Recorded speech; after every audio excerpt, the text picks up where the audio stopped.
Hi folks, welcome to our video series for Chapter 9 on evaluating the market. In this series we're going to look at some of the considerations in understanding the labor market, where we can get compensation data to validate whether or not we're paying certain job classifications fairly and equitably, look at the steps for conducting a compensation survey, and analyzing some results from that survey. So let's begin. In this slide, we see a wide variety of weekly earnings for different job types. Generally speaking, salaries tend to vary by industry type, location, and skill level required for the job. So if we consider health and social service workers, we see these salaries are significantly lower than, say, mining, oil, and gas. Why? Public sector works on a budget to manage money from taxpayers. They don't follow a private sector model of earning, so salaries tend to be lower. Consider mining, oil, and gas. Ontario and Alberta companies are large employers of this group. Cost of living in each of these provinces is higher than some others, so workers here will earn more money than others. Also, there are specific skills required in some jobs in these industries that demand higher pay. Now consider food and beverage salaries. Since jobs in this industry are lower skilled, and people are in larger supply to perform the jobs in this group, salaries tend to be lower. It's just a case of supply and demand. So if we look at understanding the labor market, we have to look at how easy is it to get labor, and how and in what supply is it in. So is there a demand for labor, or is there supply of labor? So for example, if we're demanding people to work in our organization, maybe certain types of engineers, skilled workers, whatever they might be, then certainly if they're in short supply, we're going to have to pay more. Right? So labor supply will impact that. What province are you working in? Some provinces like Alberta have a higher cost of living than in Ontario, and of course it's going to cost more to live in Alberta. Men versus women. We still do tend to see from time to time that there is a difference. Women don't always get the same access to certain jobs that men have because maybe they haven't had access to the same levels of training. We find that sometimes they haven't had enough time on the job to get the same level of pay as men. And again, some women balancing work and family just don't have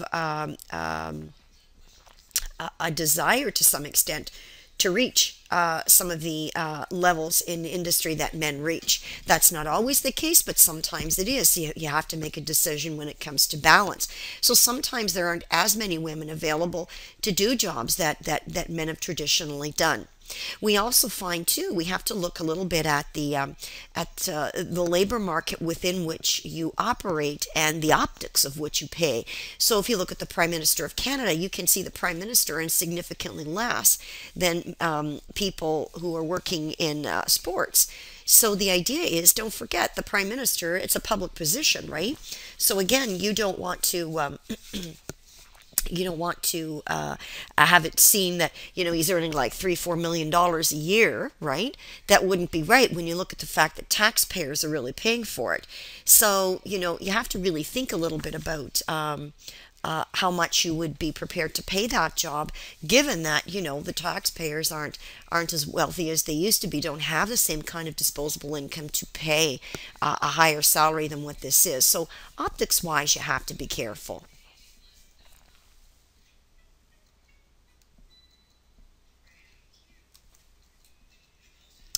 Now, we also want to look at the concept of a compensating differential to determine how much it influences how much we pay. Sometimes a higher level of compensation has to be offered by an employer because of some undesirable aspects of the job. Maybe the industry has a poor reputation, so industries like tobacco, not environmentally the best place you might want to look at. I mean, even steel now, a lot of people don't want to work in the steel industry. It's dirty. It's not environmentally hip or sexy, right? So who wants to work there? Even working conditions. Well, we have health and safety legislation to manage that for us. We still have some poor working conditions if you're in construction, working outside, in extreme heat, extreme cold, those kinds of things. A lot of employees might not want to work in those conditions. Even digging. Try and find somebody to dig ditches for you. It's a very tough thing to do. You know, landscapers have a hard time finding appropriate people, so it's not easy. We also look at seasonal employment.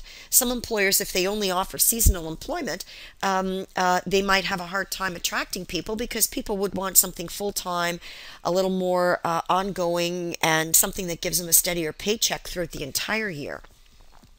We've also got cost of living, where the cost of living is higher, say in Alberta. It's going to, you're going to have to pay more because people need to live there. So what a worker earns at Tim Hortons in Alberta would probably be very different from what they earn in Ontario. We also have to look at defining the relevant labor market. So where are we going to go to find comparators that we're going to compare what we pay to what other people pay? So if we look at this slide here, we're looking at some of the things that might help us define where we're going to, not just help us define where we're going to get reasonable pay data from, so that we can determine how much we should be paying particular jobs. So if you look here, one of the factors that help us define the relevant labor market is competitors in the same labor market. So sometimes labor is very specialized, so much so that certain jobs are found only within the same industry. So for example, if you're a chemical manufacturer and you need chemical process control engineers, you're not going to have to compete with an insurance company or an airline to hire them, right? So you have to look to see if there's competitors in your same labor market, not different ones, right? What if you've got competitors in the same product or service market? That's a little bit different, because sometimes you'll be competing for the same labor, right? So if you get the same products, you service the same markets, you might be looking for the same labor. You also have to look at occupational groupings. So in other words, with respect to occupational groupings, it depends what you're looking for. Sometimes if you're looking for an administrator, the market is usually local for that. So, because the skill set is generic. Similar if you're looking for HR professionals, accountants, clerical people, the market is usually local because it's a generic skill set that you're looking to hire from, right? So you can look at any labor market to get that level of skill, right? Or what you're looking for there, because they're probably in greater supply. But on the other hand, not every company, for example, is going to need a chemical process engineer, and those people might be very scarce, and they might be very scarce in some local labor markets. You might not be able to get them right in your labor market, so you're going to have to kind of go outside of your existing geographic area. All right, and then you've got, again, the geographic scope of the market, which is, again, what we've been alluding to. Which means, do I have to look locally? Do I have to look more internationally? Those kinds of things. I have a friend, he's a VP of HR out in the Guelph area, and he has he's a VP at a company that hires a lot of specialty engineers, and they used to go to India, and believe it or not, to get a lot of their engineers, and they used to be able to attract them with very nice compensation packages. And what they found, because they couldn't get the same level of skill and ability, it was a very specialized area, and what they found over time is that the Indian government got wise to what was going on, and they started offering better compensation packages to entice their homegrown talent to stay. So again, you always have to be in touch with what's going on in the marketplace to see whether or not you know, you can afford to pay, and what you do need to pay in order to attract and retain that talent. Where to get compensation data? Loads of places. Most of it is third parties. Government agencies have surveys that they give you through StatsCan. Industrial groups. So say, for example, you work in a, maybe you're doing surveys with companies that are in your same labor market. So it could be, for example, you are in Hamilton, Ontario, and there are many companies that might want to be part of a salary survey group. Maybe get some healthcare organizations, Canada Revenue Agency perhaps, maybe some smaller or medium-sized private sector firms that are competing for the same labor. Maybe clerks, HR people, accountants, more of those generic jobs where the skills are in higher supply in that geographic area, just to make sure that for some of those benchmark jobs or those standard jobs that you'd all be competing for, you're paying within the same kind of area. And if you're not, it doesn't mean that you have to tell people what you're paying, but you might want to share thoughts on why you have to pay more or what's going on in your industry, so that companies have an idea of whether or not they might need to adjust what they pay. Compensation consultants are always a great source of information because they have many clients, probably many of them that are working in the same industry you are. So while they won't divulge the clients who may participate in the compensation survey that a consulting firm might do on your behalf, you can at least get an idea of what the compensation levels are in so many different areas: direct and indirect pay, including performance pay. And again, you can go to websites. They give you some information. Say, for example, you can go to monster.com, salary survey sites. There's all kinds of them, salaryexpert.com, different ones. And there's a list of them in your textbook that you can go to get some data. But part of the problem is you don't really know with some of these jobs if they're the exact same job that you're looking to price. You can also do in-house surveys, formal or informal. So sometimes what some employers do is they might do a compensation survey in-house, and they might ask their employees, maybe throw something up in SurveyMonkey to find out how happy they are with their pay, if they believe they're overpaid, underpaid, if they believe it's fair, just to get their impressions. Particularly important when it comes to employee benefits, to make sure that we're compensating people appropriately.